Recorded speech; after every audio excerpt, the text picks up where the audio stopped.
दोस्तों, मेरा नाम है जमशेद कमर सिद्दीकी और आज मैं आपको सुना रहा हूँ हमारे स्कूल के वक्त में, हमारे बचपन में हमने जिन्हें पढ़ा, जिनकी कहानियों ने हमें मुतासिर किया, बल्कि आज़ादी से पहले हिंदुस्तान की एक पूरी तस्वीर दिखाई। मुंशी प्रेमचंद, जिन्हें कहानियों का अब तक का सबसे बड़ा स्टोरी राइटर कहा जाता है, उनकी एक बहुत ही मशहूर कहानी है मंत्र, जिसे मैंने थोड़ा सा तब्दील किया है ताकि हम उसे स्टोरी टेलिंग के फॉर्म में ला सकें। उम्मीद है ये कहानी आपको अच्छी लगेगी। तो शुरू करते हैं ये कहानी। शाम का वक्त था। डॉक्टर चड्ढा गोल्फ खेलने के लिए तैयार हो रहे थे। कार दरवाजे के सामने खड़ी थी कि तभी दो कहार एक डोली लिए हुए आते हुए दिखाई थी। डोली के पीछे एक बूढ़ा आदमी था जो लाठी टेकते हुए चल रहा था। डोली डॉक्टर साहब के क्लिनिक के सामने आकर रुक गई। बूढ़े ने दरवाजे पर पड़ी चिक से झांका।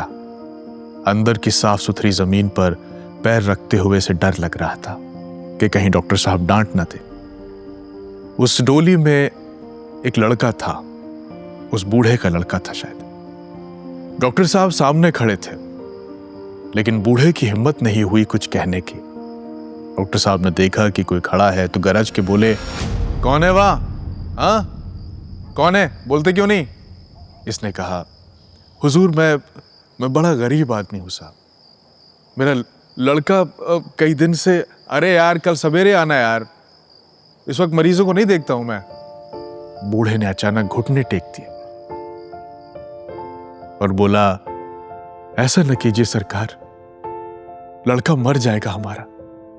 4 दिन से आंखें नहीं खुली हैं। अरे कहा ना कल आओ सुबह। उन्होंने गोल्फ स्टिक उठाते हुए कहा, ये हमारे खेलने का वक्त है। बूढ़े ने पगड़ी उतार के चौखट पर रख दी और रोते हुए बोला, हुजूर एक नजर देख ली, बस एक निगाह, लड़का हाथ से निकल जाएगा हुजूर। 7 लड़कों में यही एक बचा है हुजूर। हम और हमारी बीवी दोनों रो रो कर मर जाएंगे सरकार।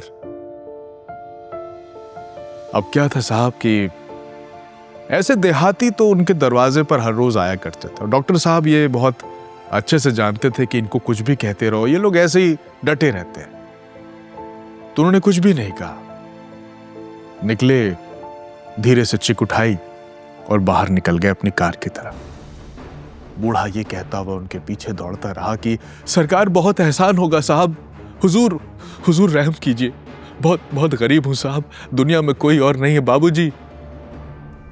वो कहता रहा, लेकिन कार चली गई। बूढ़ा बहुत देर तक एक मूर्ति की तरह वहां खड़ा रहा। कार चली जा रही थी, धूल उड़ाती। वो मायूस होकर घर लौट आया और शाम तक उसके बेटे ने दम तोड़ दिया। वो बूढ़ा और उसकी बूढ़ी बीवी अब इस दुनिया में अकेले हो गए थे। अकेले जिंदगी गुजारना मुश्किल था, लेकिन वक्त तो गुजरता रहता है। बूढ़े और बूढ़ी ने इस गम के साथ जीना सीख लिया। वक्त गुजरता रहा। इधर डॉक्टर चड्ढा ने खूब नाम कमा लिया, बहुत शोहरत कमा ली। सेहत का भी साथ था क्योंकि खेलते कूदते थे। 50 की उम्र में भी बिल्कुल नौजवानों वाली फुर्ती थी उनमें। जब वक्त अच्छा चलता है तो सब कुछ अच्छा होता है। सेहत भी ठीक होती है, इज्जत वकार भी बढ़ता है और दौलत तो उनके पास पहले से थी। अच्छा, डॉक्टर चड्ढा के 2 बच्चे थे, एक लड़का था, एक लड़की थी। अपने बच्चों को डॉक्टर चड्ढा और उनकी पत्नी ने बहुत अच्छे संस्कार दिए थे।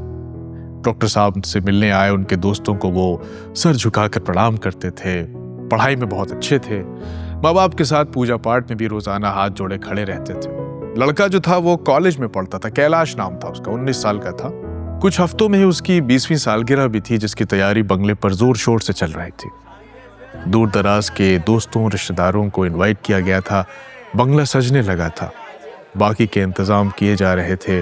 खाने में क्या होगा, बंगले में गार्डन की सजावट कैसी होगी और कौन कौन क्या पहनेगा, सब कुछ तय हो गया था। तैयारियां चलती रहीं और होते होते आखिरकार वो सालगिरह का दिन भी आ गया। सर्दियों की शाम थी, अंधेरा था। बिजली की चमकीली लड़ियों से बंगला जगमगा रहा था। शहर के बड़े बड़े लोगों की गाड़ियां बंगले के सामने आकर रुकती और अमीर लोग अपने कपड़ों की सिलवटें ठीक करते हुए कार से उतरते और अंदर चले जाते। गेट पर बड़ा बड़ा लिखा था हैप्पी बर्थडे कैलाश। जैसे मैंने बताया उसका नाम कैलाश था। अंदर का माहौल क्या था?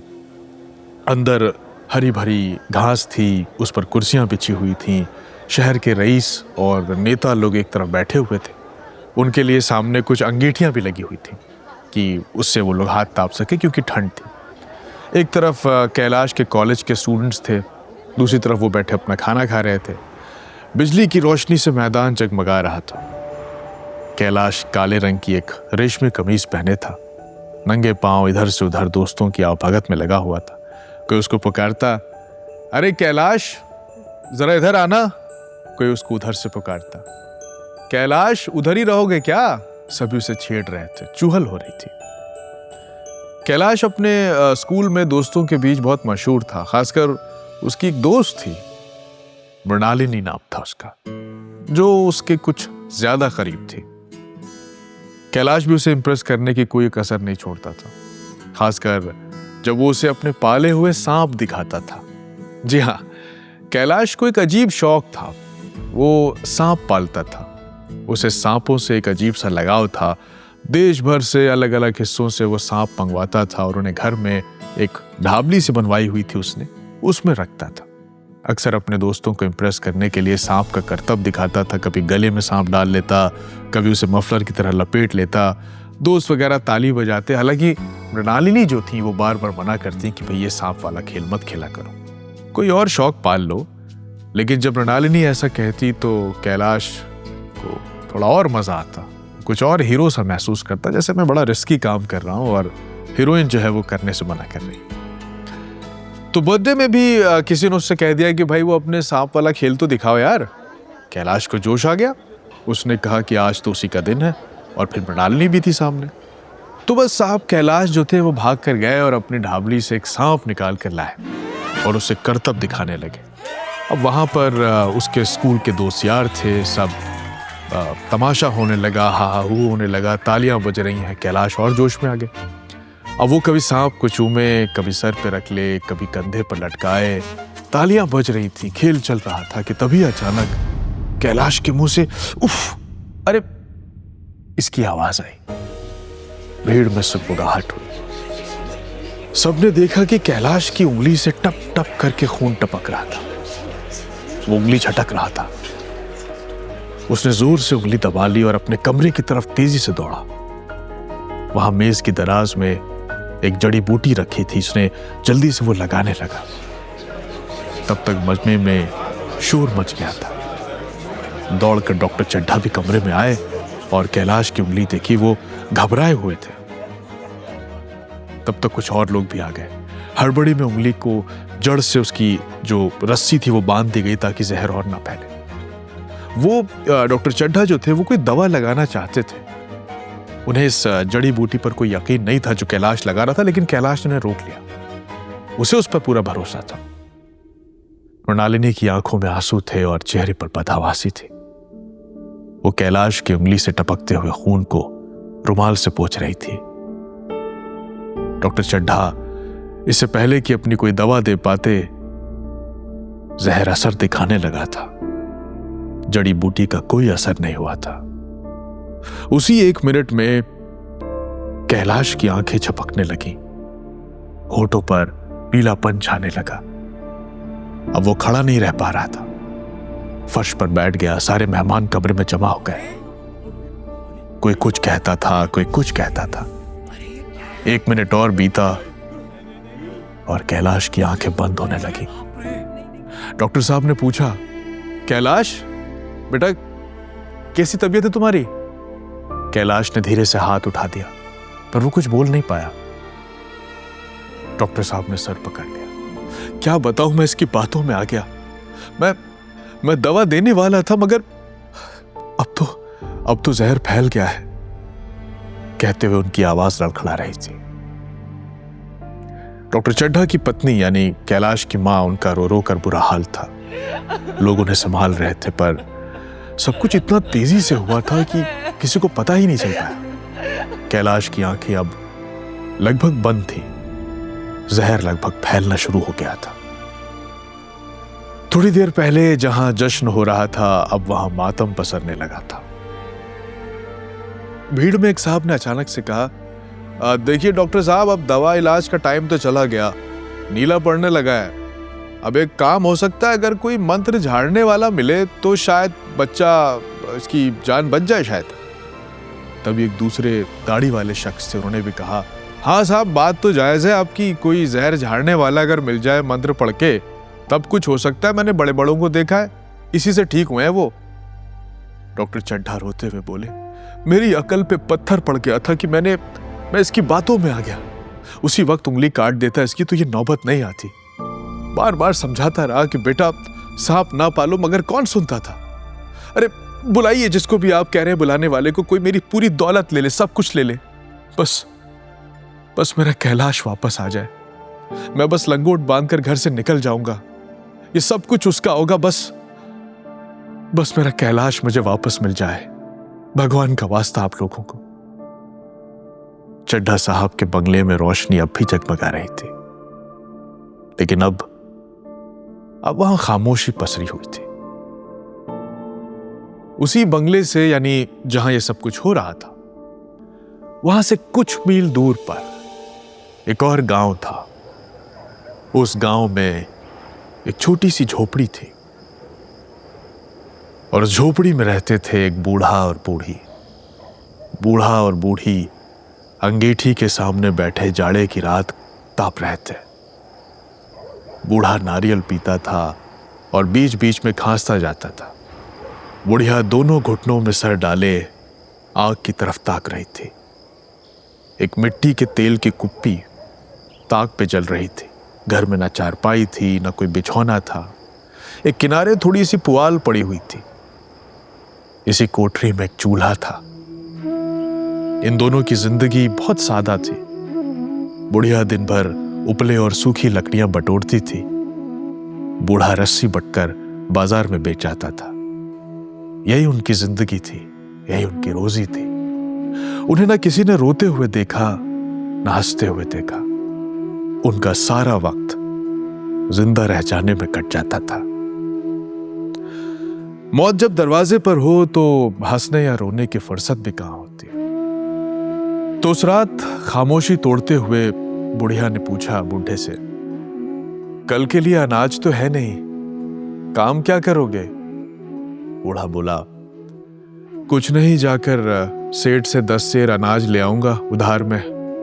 बूढ़ी ने कहा, उसके पहले के पैसे तो तुमने दिए नहीं, उधार क्यों देगा?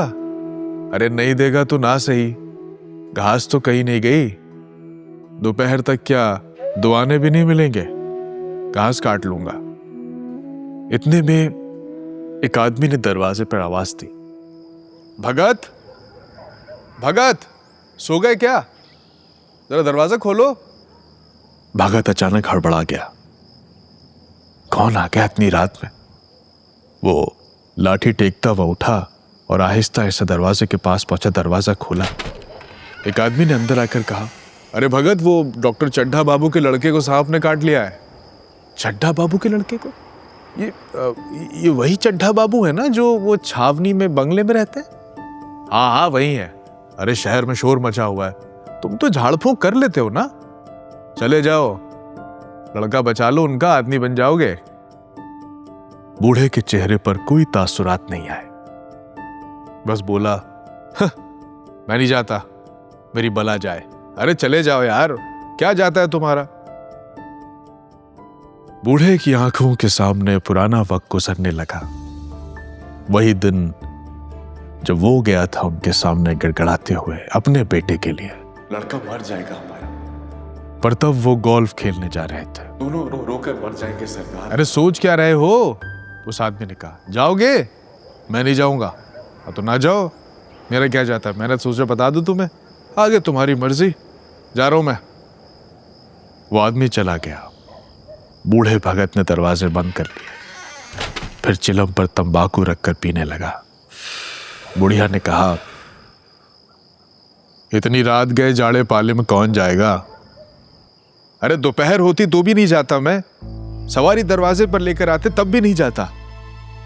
भूला नहीं हूं मैं अपने पन्ना की सूरत। आज तक मुझे याद आती है। ऐसा बेरहम डॉक्टर की एक नजर ना देखा।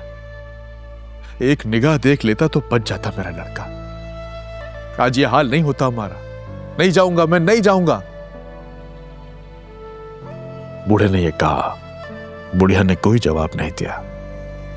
कुछ देर के बाद दोनों लेट गए। लेकिन बुढ़िया ने गौर किया कि बूढ़े को नींद नहीं आ रही थी। बार बार करवटें बदल रहा है, बेचैन था। कह तो दिया था कि नहीं जाऊंगा, लेकिन वो अंदर की इंसानियत जो होती है वो उसे झकझोर रही थी। कभी पानी पीने के बहाने उठता, कभी दरवाजा बंद है कि नहीं इसको चेक करने के बहाने उठता। बार बार उठता, फिर लेट जाता। आखिरकार कुछ देर के बाद वो उठ बैठा और फिर बिस्तर पे बैठा रहा। बुढ़िया भी जगी थी। क्या हुआ, कहां जा रहे हो? कहीं नहीं, बस देख रहा था कि कितनी रात है। अभी बहुत रात है, सो जाओ। नींद नहीं आ रही है? नींद कहां से आएगी तुम्हें? मन तो चड्ढा के घर में लगा हुआ है। क्या बेकार बात कर रही हो? चड्ढा ने मेरे साथ कौन सी नेकी कर दी है कि मैं उसके लिए बेचैन होऊंगा? पैर पड़े आकर तब भी ना जाऊं मैं तो। अरे उठे तो तुम इसी इरादे से हो। अब अरे नहीं भाई, वो तो मैं ऐसे ही, नींद नहीं आ रही थी तो बैठ गया। बुढ़िया मुस्कुराई और करवट लेकर सो गई। वो जानती थी कि बूढ़ा जाएगा, जरूर जाएगा। कुछ देर बाद आधी रात को जब बुढ़िया सो गई तो अचानक बूढ़ा उठा और उसने धीरे से किवाड़ खोले, इस तरह कि बुढ़िया को पता ना चले। वो दरवाजे से बाहर निकला और अंधेरी सड़क पर, जब हर तरफ पाला गिर रहा था, अंधेरा था, ठंड थी, कोहरा था, वो बूढ़ा लाठी टेकते हुए चला जा रहा था। उसी अंधेरी सड़क पर वो तेज कदम चल रहा था, और तेज और तेज। तभी कोहरे में से दो लोग सामने से आते दिखाई दी।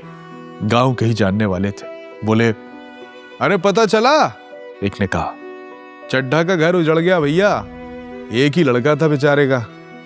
कहते हुए वो लोग आगे बढ़ गए। बूढ़े ने यह सुना तो वो और तेज चलने लगा। अब वो लगभग दौड़ने लगा।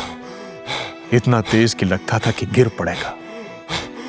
कलेजा धक धक कर रहा था, पर वो भागता जा रहा था। इधर चड्ढा साहब के घर पर मेहमान तो सारे विदा हो गए थे। कैलाश का जिस्म भी ठंडा पड़ने लगा था। बस अब तो यही देर थी कि सुबह हो जाए तो लाश को गंगा में रख दिया जाए। क्या ही बचा था उसमें।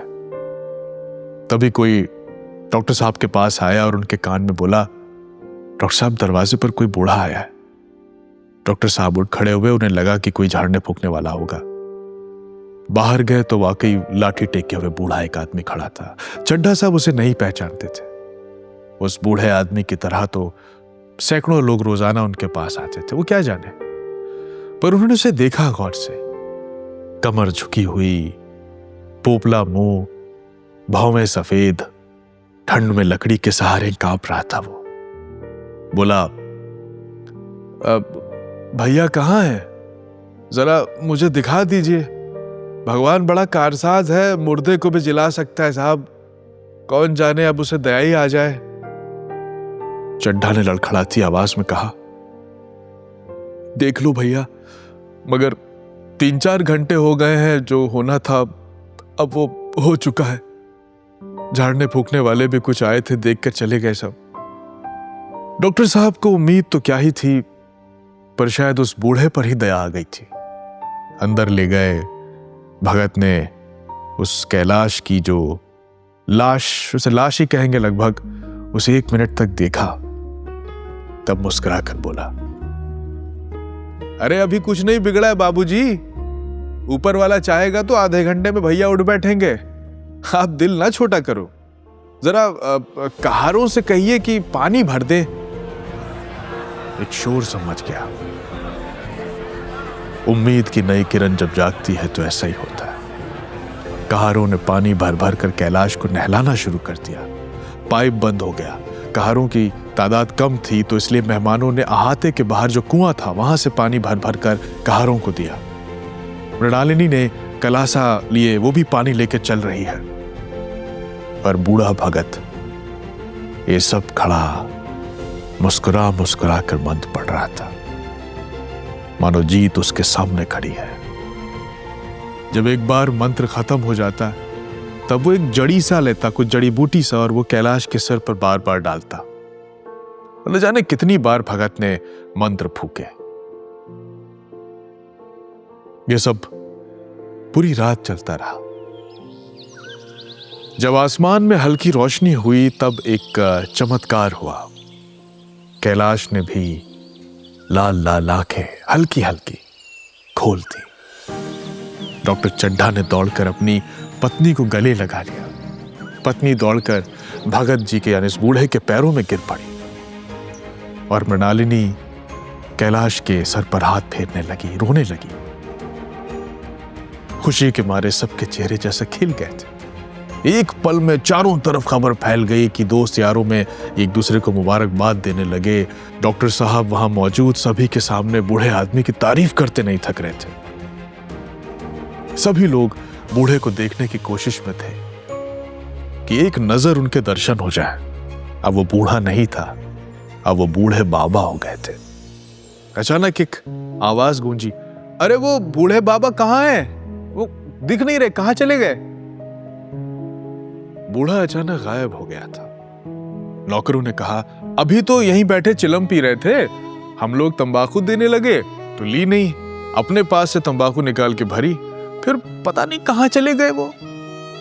कुछ देर और उनकी तलाश होती रही, पर वो बूढ़ा नहीं मिला। मेहमान लोग कुछ देर में चले गए तो डॉक्टर साहब ने अपनी पत्नी से कहा, वो बूढ़े बाबा पता नहीं कहां चले गए, एक चिलम तंबाकू के भी रवादार ना हुए। ऐसे लोग आजकल कहां मिलते हैं? पत्नी ने कहा, मैंने तो सोचा था कि उनको कोई बड़ी रकम दूंगी।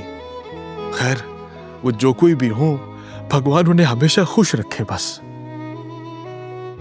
इधर बूढ़े की तलाश चल रही थी और उधर गांव जाने वाले एक कच्चे रास्ते पर वो बूढ़ा तेज कदमों से हांफता हुआ चला जा रहा था।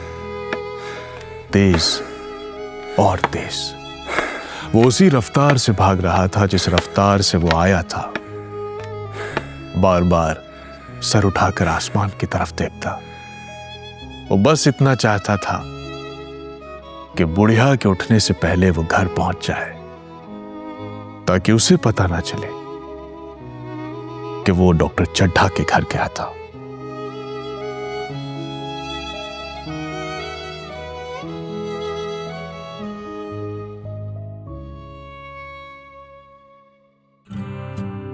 तो दोस्तों, ये थी आज की कहानी। इसका नाम था मंत्र। इसे लिखा है मुंशी प्रेमचंद ने। आपने कहानी पहले भी सुनी होगी, उम्मीद है इस बार भी सुनकर आपको अच्छी लगी होगी।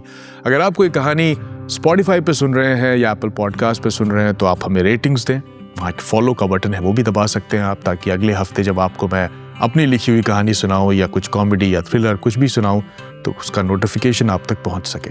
अगर आप इसे यूट्यूब पर देख रहे हैं तो कॉमेंट बॉक्स में अपनी राय दें और बताएं ये कहानी आपको कैसी लगी, क्या आपने से पहले सुन रखा था।